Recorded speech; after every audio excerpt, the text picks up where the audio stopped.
Good morning students. आज मैं आपको प्रेस्टीज क्षेत्रफल आयतन चैप्टर में आगे के सवाल बताने जा रहा हूँ। देखिए स्टूडेंट कह रहा है एक वर्गाकार कागज की एक भुजा 44 सेंटीमीटर, उसे मोड़कर एक बेलन बनाया गया। इस प्रकार बने बेलन का वक्रपृष्ठ ज्ञात कीजिए। देखिए सबसे पहले ये वर्गाकार कागज है,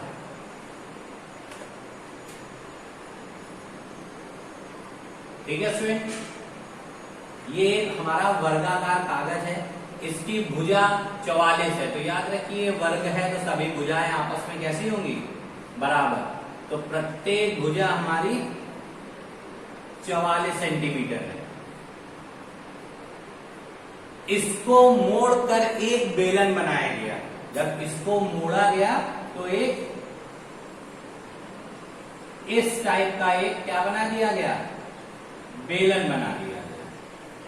अब जब इस टाइप का एक बेलन बना दिया गया तो हमको ये देखना है कि इसकी ऊंचाई क्या हो गई, इसकी क्या कितने हो गई। तो इसके समझने के लिए देखिए ये मैंने एक वर्गाकार कागज लिया है, ठीक है। आपको यहां और यहां 44 सेंटीमीटर लंबाई, 44 सेंटीमीटर चौड़ाई दिख रही होगी, क्योंकि ये मेरा वर्गाकार कागज है, हर एक भुजा बराबर होगी। इसको बेलन बनाने के लिए हमें इसको इस तरीके से मोड़ना पड़ता है। देखिए जब मैंने इस तरीके से मोड़ा तो इसने एक बेलनाकार आकृति ले ली, ठीक है स्टूडेंट्स, आपको दिखाई पड़ रहा होगा। तो ये जो 44 सामने दिख रहा है ये इसका परिधि हो गई, क्योंकि ये एक वृत्तीय आकृति बन गई है और इसके चारों ओर 44 घुमा है, इसका मतलब ये इसकी परिधि बन गई है। इसको इंग्लिश में सरकमफेरेंस बोलते हैं। और दूसरी चीज, जब हमने मोड़ा तो इस टाइप की आकृति बनने की वजह से ये जो 44 है ये इसकी क्या बन गई, ऊंचाई। तो मेरा कहने का मतलब है कि इसमें दो 44 दे रखे थे। ऊपर की सतह जब मुड़ी इस तरीके से तो उसने परिधि का रूप ले लिया और ये वाले 44 ने ऊंचाई का रूप ले लिया, यानी बेलन की ऊंचाई हमारी हो गई 44 और हम यहां पे लिख रहे हैं ऊंचाई बराबर हो गई 44 सेंटीमीटर। और चूंकि एक 44 हमारी पूरे इसके चारों ओर घुमाने पे आई थी, इसको हमने किसका नाम दे दिया, परिधि। परिधि बराबर हमारी कितनी आ गई, 44 सेंटीमीटर। परिधि को इंग्लिश में सरकमफेरेंस बोलते हैं, तो याद रखिएगा। अब स्टूडेंट हम क्या करेंगे, परिधि दे रखी है और परिधि किसकी है, इस वृत्ताकार आकृति के चारों ओर की माप को परिधि बोलते हैं। यानी ये जो वृत्ताकार आकृति है इसके चारों ओर की माप को हम क्या बोलते हैं, परिधि। परिधि का फॉर्मूला क्या होता है, 2πr बराबर हमारा हो गया 44। 2 इंटू पाई का मान है 22/7 इंटू r बराबर 44। तो यहां से r का मान निकाल लीजिए, 7 का गुणा ऊपर हो जाएगा और 2 और 22 हमारा कहां आ जाएगा, नीचे। देखिए 22 एकम 22 दूनी 44, 2 1 जा 2, 2 1 जा, यानी बराबर हमारी आ गई 7। तो त्रिज्या हमारी कितनी आ गई, 7 सेंटीमीटर। अब देखिए इसका हमें वक्रपृष्ठ ज्ञात करना है, ऊंचाई पता है, त्रिज्या पता है। अब हम वक्रपृष्ठ निकाल लेंगे। तो बेलन का वक्रपृष्ठ फॉर्मूला क्या होता है बेटा, 2πr/h। 2 इंटू पाई का मान, r हमारी 7 सेंटीमीटर, h हमारी 44। 7 × 7, 7 × 7 कट गया। 22 इंटू 2 44, 44 इंटू 44। तो देखिए 44 इंटू 44 आ गया, तो रफ में मल्टीप्लाई कर दीजिए। 44 इंटू 44, 4 चौको 16, 4 चौको 16 1 17, 7 तो आया 6, 7 6 13, 3 1 7 1 8 और 1 9, 1936। तो आपका आंसर क्या आ गया बेटा, 1936 वर्ग सेंटीमीटर। तो स्टूडेंट्स, इस सवाल में जो सबसे इंपॉर्टेंट था, इस वृत्ताकार कागज को मोड़ा कैसे गया। तो वृत्ताकार कागज को हमने इस तरीके से जब मोड़ा तो हमको फिर से पता चला ऊपर वाले 44 इस वृत्त के चारों ओर घूम गया, इसलिए परिधि बन गई।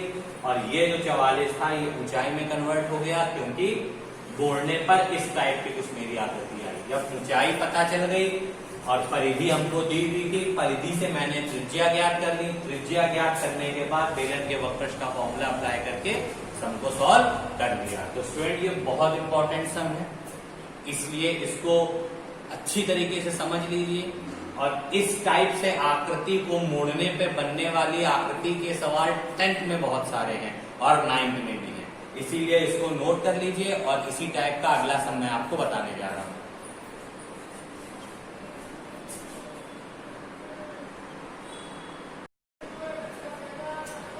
देखिए स्टूडेंट, दूसरा क्वेश्चन है, एक कुआं 30 मीटर गहरा तथा 7 मीटर व्यास का खोदा गया।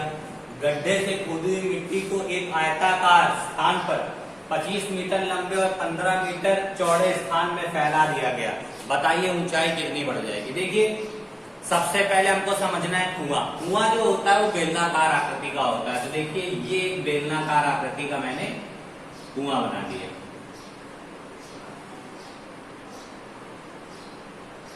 ये देखिए स्टूडेंट, बन गया। जब कुआं खोदा जाता है तो इससे मिट्टी तो निकली होगी, इस मिट्टी को निकालकर इस आयताकार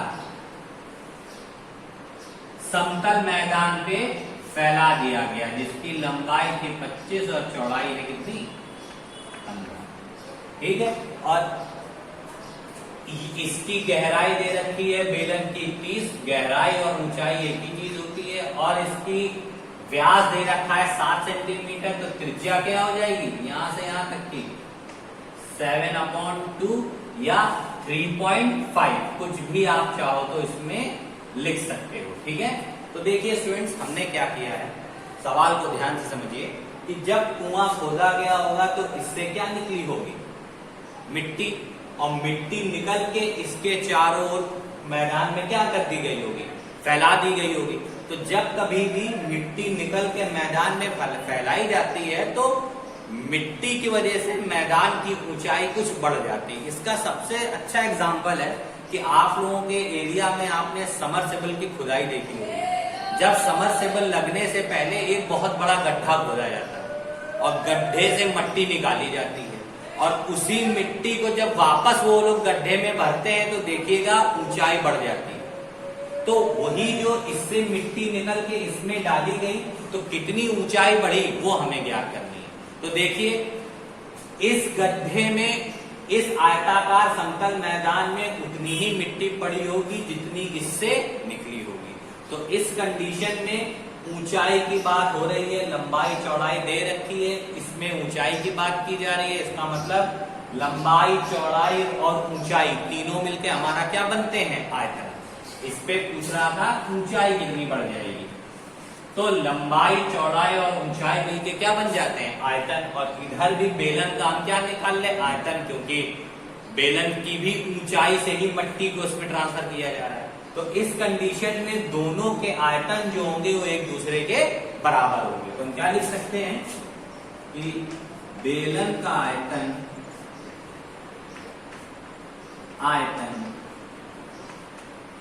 बराबर मैदान का आयतन।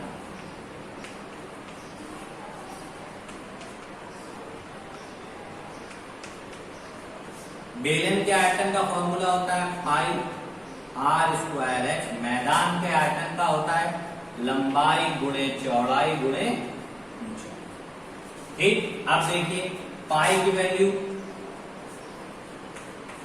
आर रेडियस होती है, रेडियस हमारी कितनी आई है 7/2, और ऊंचाई मतलब बेलन की ऊंचाई कितनी दे रखी है हमारी 30 मीटर यानी 30। ठीक, इधर की बात करें, मैदान की लंबाई हमारी है 25, चौड़ाई हमारी है 15, और ऊंचाई हमें निकालनी है क्योंकि मिट्टी डालने के बाद सतह ऊपर हो गई। तो तो देखिए इसको जब सॉल्व करेंगे 22/7 इंटू 7/2 इंटू 7/2 इंटू 30 बराबर 25 इंटू 15 इंटू, देखिए 7 1 जा 7 7 1 जा 7 2 1 जा 2 2 1 जा 2 2 1 जा 2। मैं सॉल्यूशन यहाँ कर रहा हूँ, मैंने इतना कट कर दिया तो मेरा आया 11 इंटू 7 इंटू 30। अब देखिए 30 भी कट हो जाएगा कैसे, 2 1 जा 2 2 15 जा 30। तो मेरी ऊपर वैल्यू आई 11 into 7 into 15 into 7 into 15 is equal to आया मेरा 25 इंटू 15 इंटू h। तो यहाँ पे h को ऐसे ही रखिए, इन दोनों को नीचे ले आइए, 11 इंटू 7 इंटू 15 अपॉन में 25 इंटू 15। ठीक है, अब देखिए हम क्या कर सकते हैं, 15 1 जा 15 15 1 जा 15 कट गया, 11 इंटू 7 कितना हो गया 77 upon 25 is equals to h। अब हम क्या करेंगे, h की वैल्यू फाइंड आउट करने के लिए इन दोनों का आपस में क्या करते हैं, डिवाइड। इन दोनों का जब आपस में डिवाइड करेंगे आप तो आएगा h is equals to 3.08 metre. यानी जब कुएं से मिट्टी निकाली जाएगी तो मिट्टी कितनी ऊंची उठ जाएगी, 3.08 मीटर मिट्टी की ऊंचाई बढ़ जाएगी। तो स्टूडेंट ये सम आप नोट डाउन कर लीजिए कॉपी में, और इसके आगे का सम मैं आपको समझाने जा रहा हूं, तो तब तक आप इस सम को और कॉपी में नोट कर लीजिए, ये भी बहुत इंपॉर्टेंट है। और इसमें बस याद रखने की बात है, इससे जो मिट्टी निकली वही इसमें डाल दी गई, जिसकी वजह से इसकी सतह बढ़ गई यानी ऊंची हो गई, तभी यहाँ पे ऊंचाई को इंडिकेट कर दिया गया। तो स्टूडेंट दो सम कंप्लीट। अब आपको मैं तीसरा सम बताने जा रहा हूँ इसका। देखिए स्टूडेंट, अगला सवाल है, एक खंबे का व्यास 50 सेंटीमीटर है, उसकी ऊंचाई 42 है, प्रति वर्ग मीटर की दर से इसके वक्र पृष्ठीय क्षेत्रफल में सफेदी कराने का खर्च क्या है। देखिए हमने स्टार्टिंग से ही आप लोगों को बताया है कि सम को पूरा कभी अगर नहीं भी पढ़ा जाए तो भी प्रॉब्लम नहीं होती इस चैप्टर में। देखिए हमको दे रखा है इसमें प्रति वर्ग मीटर, और वर्ग मीटर हमेशा मात्रक यानी यूनिट होता है क्षेत्रफल का, क्योंकि अगर घन मीटर लगा है तो हमें आयतन निकालना है। इस सवाल में उन्होंने पहले ही कह दिया है कि वक्र पृष्ठीय क्षेत्रफल निकालिए। अगर वो ये नहीं कहता तो भी हम इसका वक्र पृष्ठ ही निकालते, क्योंकि क्या दे रखा था, वर्ग मीटर। और अगर घन मीटर दे रखा होता तो हम उसका आयतन ही निकालते।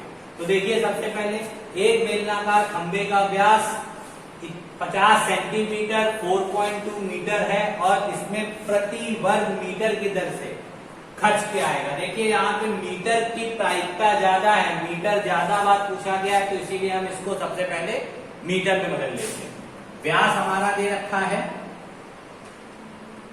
व्यास हमारा दे रखा है 50 सेंटीमीटर। इसको जब मीटर में आप चेंज करेंगे तो 0.50 मीटर आएगा। कैसे आएगा, क्योंकि आप सेंटीमीटर को मीटर में बदलने के लिए हम लोग 100 से डिवाइड करते हैं। ठीक है, तो अब जब इसकी हम त्रिज्या निकालेंगे तो 0.50/2 यानी 0.25 मीटर, ये हमारी आ गई त्रिज्या। इसके बाद कह रहा था ऊंचाई इसकी दे रखी 4.2 मीटर, ऊंचाई भी दे रखी है। अब इसका आपको क्या निकालना है, वर्ग मीटर कह रहा है तो वक्र पृष्ठ। तो बेलन का वक्र पृष्ठ क्या होगा, 2πRh, 2 इंटू 22/7। R हमारी कितनी है 0.25 और h हमारा कितना है 4.2। ठीक है स्टूडेंट, देखिए हम सबसे पहले डेसिमल हटाते हैं यहां डेसिमल रिप्लेस किया अपॉन में 100 और यहां से डेसिमल रिप्लेस किया अपॉन में 10। तो मेरी एक्चुअल जो वैल्यू आ गई वक्त पृष्ठ बराबर आ गई मेरी 2 into 22 upon 7 into 25 upon 100 into 42 upon 10 sorry ठीक। यहाँ 10 क्यों था, डेसिमल एक डिजिट से था, यहाँ 100 क्यों किया, क्योंकि डेसिमल 2 डिजिट के बाद।